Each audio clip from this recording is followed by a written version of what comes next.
Nosso Melhor, com Estevão Daltro.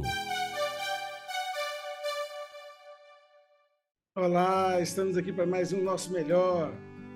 Feliz com mais essa oportunidade de aprender um pouco mais com os nossos convidados, né? E o Nosso Melhor é uma produção da Luz Cultura, uma parceria com o Sistema Sagres Comunicação, com o Codese, conta com o patrocínio da FEComércio. E hoje eu estou muito feliz porque eu vou estar trazendo aqui, além da competência profissional dessa pessoa, do meu convidado, ele é um amigo, um irmão de mais de 30 e tantos anos, né, de convivência bem próxima, apesar de que ele mora há 31 anos na Europa, mora em Londres, mas uma convivência pelos meios de comunicação e indas minhas para lá e dele para cá, a gente está sempre juntos, aprendo muito com ele. Ele é filho da dona Miriam, seu Oswaldo, um querido que dá um exemplo de como a força do querer, quando a pessoa quer uma coisa para a vida dele e se sintoniza com a sua essência, com Deus, e faz o seu melhor, as possibilidades são infinitas. E ele é uma prova viva do que eu estou dizendo.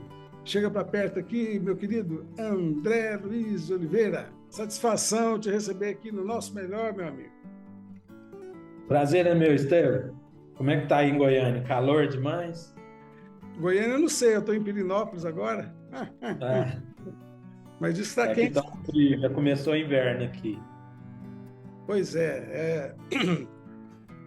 Você, como é que é o seu sentimento aí, mesmo estando em Londres, mas através da tecnologia, que essa ciência de Deus, né, que o homem conseguiu decifrar, como é que você está sentindo aí, podendo falar um pouquinho aqui para os brasileiros? É um momento de transição planetária, né, que a gente fala. Então você vê a mudança que não está só aí no Brasil, não, está em tudo quanto é lugar. Veja só aqui na Inglaterra, uma coisa inusitada foi sair da Comunidade Europeia. Quem imaginava isso? Então as mudanças estão acontecendo em toda parte. O importante é a gente peitar as coisas, estar aberto e pensar sempre no melhor, né? Como é o nome do programa aí, não é o meu melhor? E aliás, esse meu melhor aí foi inspirado aqui em mim, né? Nosso melhor, larga esse egoísmo. Nosso melhor, exatamente. Tem que trabalhar esse egoísmo, hein, cara? Sempre, sempre. Uma das coisas que eu tenho falado é assim, que a gente é a imagem e semelhança a Deus, né?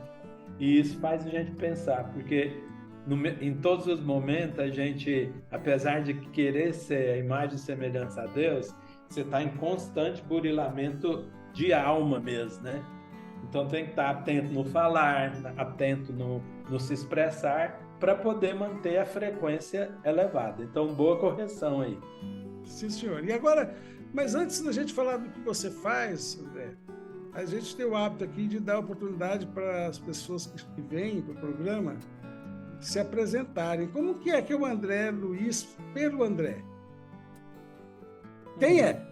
Tus. Não, eu sou um cara que presente, né? Estou atento no estar presente quando eu estou falando com as pessoas. Um pai presente, um amigo presente, leal, né? Igual eu falei no começo, tento ser imagem e semelhança a Deus, mas esse aí é difícil porque Deus engloba todos os lados da beleza da vida, né? E às vezes a gente encontra dentro do coração da gente coisas que precisam ser buriladas. Então isso é devagarzinho. Então eu me apresento como um ser humano, em conexão com outros seres humanos e tentando fazer sempre do espaço e do lugar que a gente está realmente o nosso melhor. Trazer uma vibração alta, uma visão diferenciada da vida, né? Com certeza. Inclusive, eu me lembrando aqui, quando eu te conheci, né, nós nos conhecemos na Zefego, né, foi fazendo educação física, né? E me lembro de uma vez, você sempre com essa conexão, né? Me lembro de que tinha acontecido um acidente com colegas nossos no evento, no outro estado, e alguém tinha até desencarnado, né? A pessoa tinha falecido lá e você fez uma prece em hebraico, né? E aquilo me chamou a atenção, eu conheço esse cabra eu conheço de outros lugares, porque me chamou muita atenção, e de lá a gente vem nessa amizade aí, já vai dar uns 35, sei lá, 30 e tantos anos, né, André? Exatamente, mais ou menos isso aí. É. É. E você fez educação física, André? Conta para nós aqui um pouquinho da sua história, porque a sua história, para mim, é inspiradora, pode ser inspiradora para mais pessoas, né? Você fez educação física, aí você começou a trabalhar ali no SESI, né, com ginástica. Fala um pouquinho para nós. Isso. Olha, começou até além, porque isso foi por volta de 92, né? Eu entrei na Escola Técnica Federal primeiro, que foi um lugar maravilhoso. Realmente teve um impacto assim de formação em várias áreas, né? Fiz saneamento lá, já tinha uma visão de querer entender mais sobre o saneamento, as coisas da terra que precisava ser organizada, né? O lixo jogado no mar, como é que era que isso tinha que fazer primeiro, tinha que tratar e tudo. Aí eu fiquei, em fato, nas duas coisas, que eu era esportista, eu era da equipe goiana de ginástica olímpica, e daí eu falei, eu vou terminar isso aqui e vou fazer educação física. E já era atleta, e logo em seguida concluí a, fisio, a educação física, mas já com o olho de estudar fisioterapia, porque dentro mesmo da minha formação de fisioterapia, eu estava muito ligado na parte reabilitativa.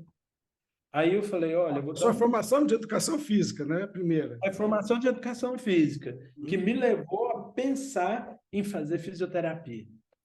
E daí, dei aula no SESI até em 91, e quando foi em 91, eu decidi vir para cá, mas o propósito já era estudar fisioterapia. Não sabia nem patavina do que era, o que estava me esperando. Porque inicialmente você vem e pensa, não, vai ser tudo fácil. Não foi fácil, foi um aspecto de conquistas.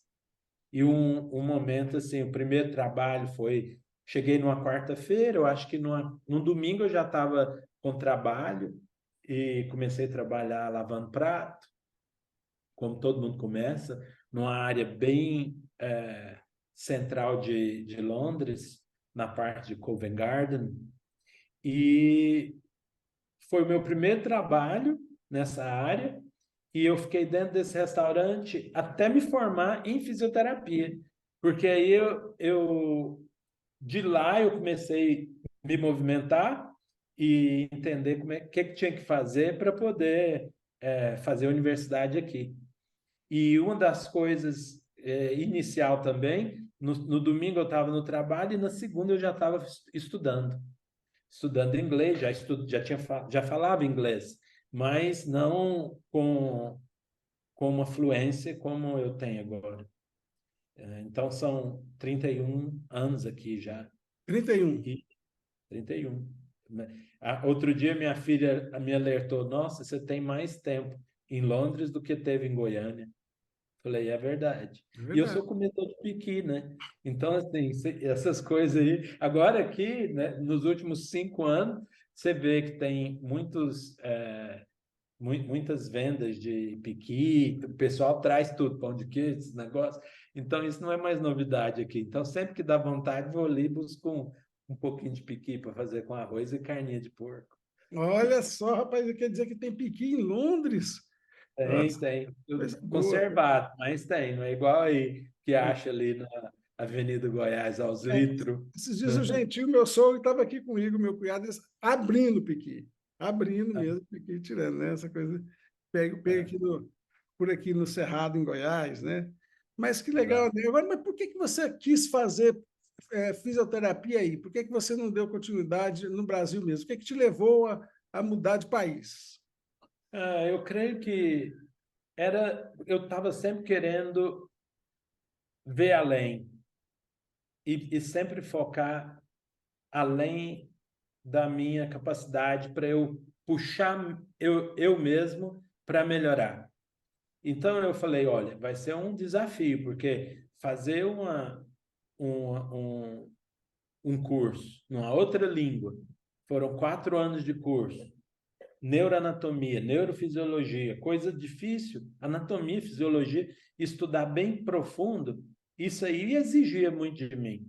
Que eu lembro ainda que eu chegava na sala, gravava com aqueles cassetinhos antigos, não tinha nem iPhone naquela época, chegava em casa, no mesmo dia fazia transcrição das palestras para poder começar a entender.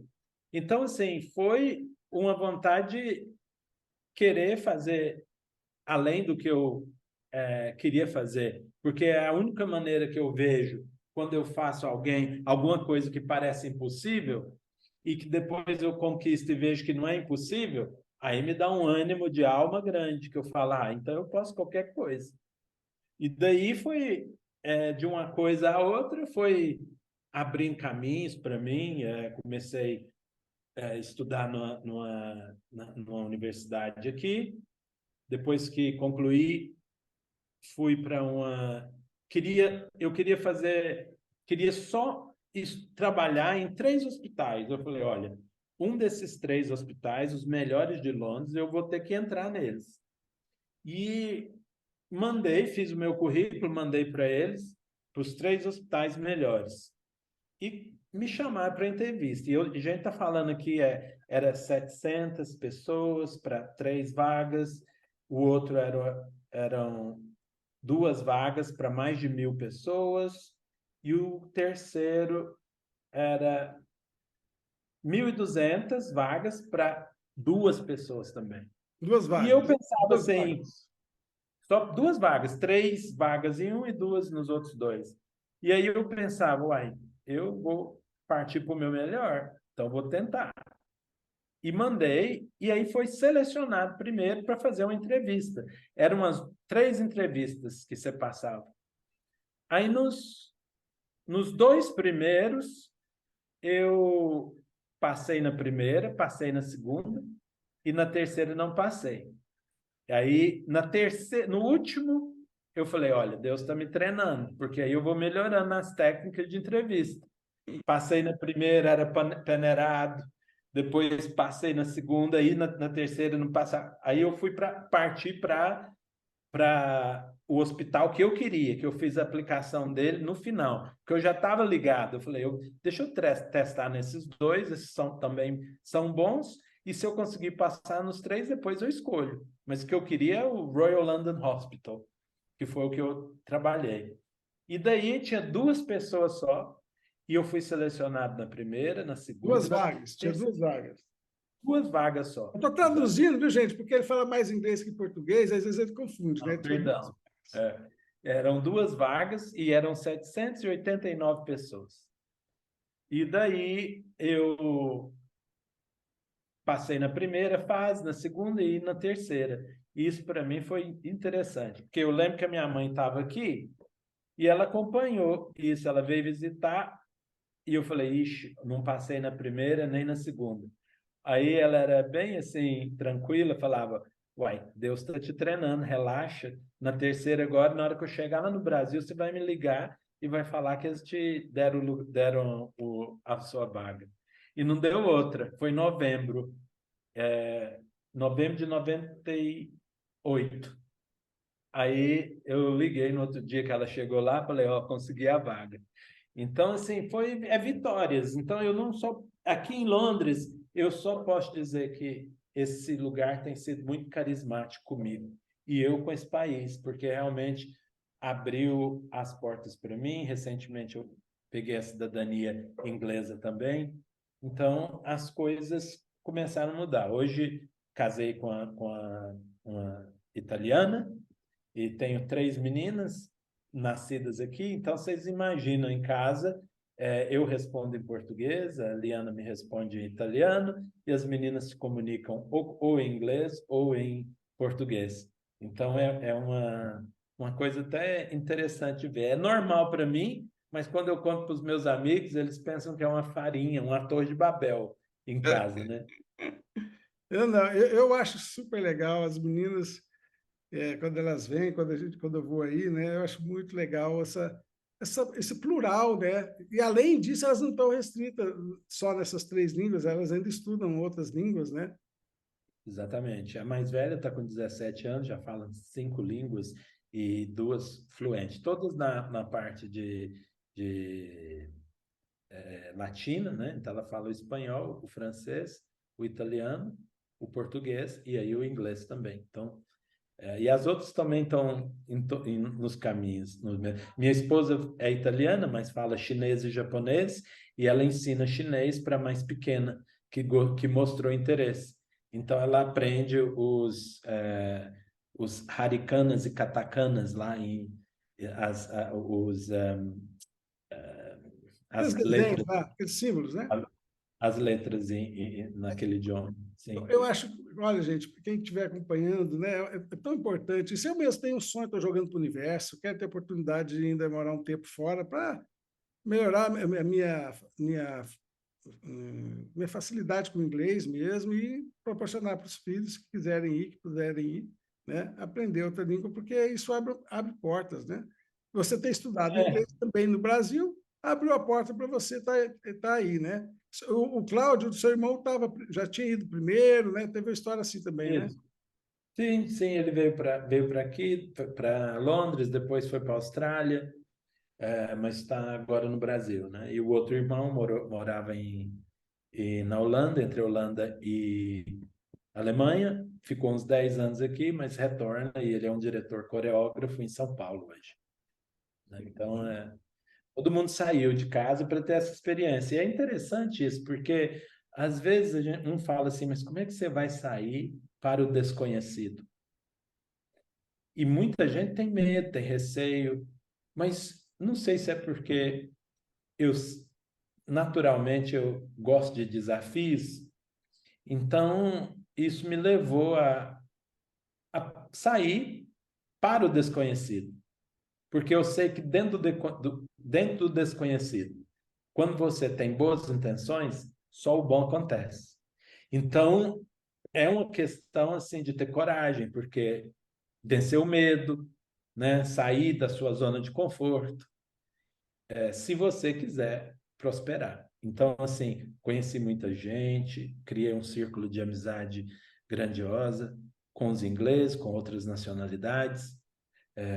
Montei uma clínica de fisioterapia aqui no centro de Londres. E agora Deus está me colocando num outro patamar. Quero estudar mais, quero ver mais atleta, trabalhar também numa parte que é uma parte muito delicada, que é a parte da saúde do homem, Espera aí, né? espera um pouquinho. Antes de falar desse novo ciclo seu, vamos falar um pouquinho do passado, né? Você tem uma clínica, né? E a clínica, você atende, quem é que você recebe aí? Quais são, que tipo de... Você tem uma especialização muito ligada também no esporte, né? Como é que é? Olha, foi um processo, né, também. Que quando eu comecei a clínica, era mais trabalhando assim na parte de reabilitação da coluna vertebral, torácica, lombar, exercícios, manipulação, trazendo uma incorporação da tecnologia, da eletroterapia, juntamente com o trabalho manual e o trabalho de reabilitação com exercício. Então, eu formei muito bem nessa parte. E desde 98 foi muito ligado ao o que a gente chama o lado músculo-esquelético. Você trabalha com a coluna, mas trabalha também com a reabilitação de atleta que tem problema de coluna ou que está trabalhando para melhorar a performance. E, e aí eu já tive oportunidades de tratar os quenianos da corrida de maratona, tratar atletas dos primeiros 5 melhores do mundo, já tratei alguns deles, No tênis. do tênis, e tenho acompanhado algum pessoal do jiu-jitsu aqui, do jiu-jitsu brasileiro, judô, inglês também, tem visto alguns atletas, e alguns de alguns clubes de rugby. Então, assim, é diferenciado, né? Mas agora tem um time aqui de fisioterapeutas, que são 4 fisioterapeutas e eu, e o objetivo agora é diminuir um pouquinho o ritmo, porque eu sempre trabalhei muito puxado nessa parte, principalmente com famílias. Eu estou tentando organizar o lado de um equilíbrio entre, para não ficar trabalhando muito, porque tem vários outros setores da vida que tem que ser cuidado, né? Com certeza, com certeza. Continuar trabalhando, mas em novos desafios, em outras frentes, né, André? Eu tenho acompanhado e eu acho que você está correto em cima disso. Agora, tem algum caso assim? Eu vejo que você é uma pessoa muito sintonizada, né, com a sua essência, com a espiritualidade, com Deus. E tem algum caso interessante que você possa trazer assim dessas, dessa dança da precisão do acaso, né? Coisas assim que já aconteceram assim que abriram portas para você de uma forma assim até mais inusitada do que você imaginava? Olha, tem, eu creio que tem vários momentos, mas o que vem à tona é que uma das coisas que eu observo é que às vezes você não sabe quem você está tratando. E eu sempre trato qualquer pessoa do mesmo jeito. E é interessante isso porque um vai passando a palavra para o outro, vai falando de você, né?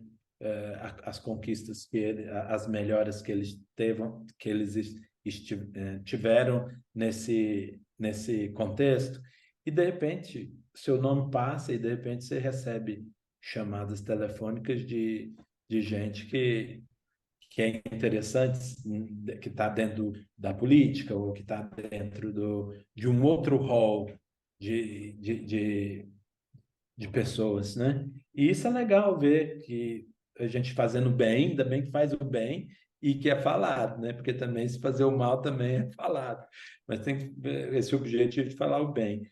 Eu creio que uma fonte para mim, uma coisa interessante quando eu estou tratando, eu sei que a gente tem que estar sempre ligado com a ciência, com a evidência do que a gente aplica, mas uma das coisas que me chama muita atenção é que, às vezes, dentro da ciência, ela tira um pouquinho o lado da intuição. Então, fica assim, tem que ser tudo evidence-based, que é baseado na evidência. Mas, às vezes, eu estou tratando e aí eu toco numa coisa e falo, uai, esse tecido aqui não está bom, não. Isso aqui está precisando de mais atenção, ou analiso clinicamente qual que é o problema, e recordo uma vez que um paciente chegou dos Alpes Suíços e já veio direto para cá, porque ele, na percepção dele, ele tinha uma lesão na panturrilha. Aí ele chegou para fazer a terapia e tal, André, já era um paciente que eu conheço, ele falou, ó, pode já fazer direto aí uma liberação aí na musculatura que eu acho que tá ruim. Eu falei, olha, pelo jeito que eu tô vendo aqui, eu acho que não. Aí eu toquei na perna e, e senti assim, isso não tá correto, isso aqui não é uma lesão, isso aí pode ser uma trombose. Aí, mas foi o lado da intuição, porque ele não tinha nenhum aspecto clínico que mostrava que era uma trombose. Não tinha inchaço, não tinha calor, ele tinha somente um pouquinho de vermelhidão em um ponto, mas até mesmo os testes que a gente faz na panturrilha era negativo. Aí eu falei, olha, vamos fazer aqui um Doppler rapidinho, porque eu estou achando que isso aqui não é uma lesão, né? E quando a gente fez o Doppler, viu que tinha um êmbolo de trás do joelho. Então, assim, isso é uma coisa interessante. Você falou, teve alguma coisa que você pode lembrar? Isso veio na minha mente agora, porque eu vejo assim que dentro da ciência você pode seguir tudo, mas a gente não pode deixar de estar ligado com a intuição. Porque Você, depois, aliado à intuição, à prática, à experiência e à conexão com Deus, na minha percepção, você pode ser um instrumento melhor. Então, eu nunca deixo de começar meu dia sem uma oração, pedindo a Deus para me orientar, abrir a mente e ver aquilo que ninguém está vendo. Então, isso me ajuda muito. Se colocar no lugar de servir, né, André? Se Colocar no lugar de servir. Muito legal. E para mim, você está falando da intuição, para mim, intuição, você pode entender também que é intuição, né? Intuição é Deus falando dentro da gente, né? Existem pessoas que estudam e é uma forma de ver. Eu acredito que às vezes vem uma intuição para ligar para alguém, né? Para virar para o lado, encontrar. Quando eu estive em Londres também, tive uma situação também interessante, porque no meio daquela muvuca de gente, um mar de gente, estava tendo as Olimpíadas, né? E eu dei vontade de virar para um lado, assim, que eu virei para um lado e contei com a goiana aí, né? Não sei se você lembra disso. Uma goiana que estava passeando, naquele tanto de gente, uma amiga sua, né? Foi uma amiga Hélida, sua. A Hélida da Unipaz, a gente se encontrou aí no meio de mais de gente. Se eu tivesse passado um minutinho depois, eu não tinha encontrado com ela, né? Então a gente tem que acreditar mais nisso, que é o invisível, né? Que você estava falando, né, André? Mais que Exatamente. Nós não estamos sozinhos, tem o invisível, que se a gente perceber, a gente faz melhor.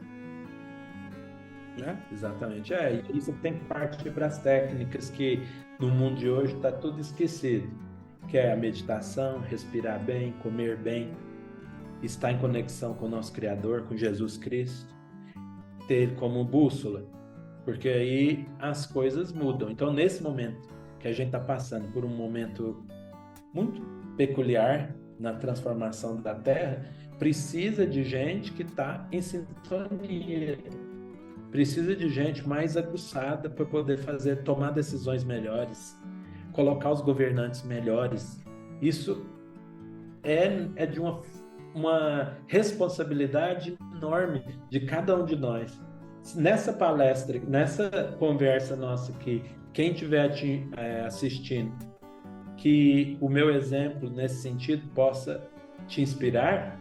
Se você perguntasse para mim que mensagem você queria dar, é isso, não começar o dia sem as ferramentas de meditar, respirar primeiro, pedir a Deus que abra a sua mente, né? Ter ouvido de ouvir, olhos de ver, né? E falar o menos possível, ficar mais na escuta, né? Então, isso vai moldar um pouco os nossos dias para melhor. Com certeza. Inclusive, você me indicou aí o Pablo Marçal, né? Estava assistindo as lives dele, foi uma coisa que eu achei interessante, né? De acordar, quando vai pegar um avião, né? Tem que fazer o teste de todos os instrumentos, né? Então, nós, como se nós fôssemos um avião, né? E somos um avião quando a gente quer, o ser humano faz o que ele quiser, né? Tem que querer, né? E persistir no querer que se chega no poder. Então, nós somos um avião de realização, né? Então, fazer essa checagem das ferramentas, está tudo funcionando, estou ouvindo, estou sentindo, como é que está? Se ligar conscientemente, né? Eu acho muito importante isso, porque a gente poder fazer com que a gente possa ter um dia feliz, produtivo, de realizações, né? Exatamente.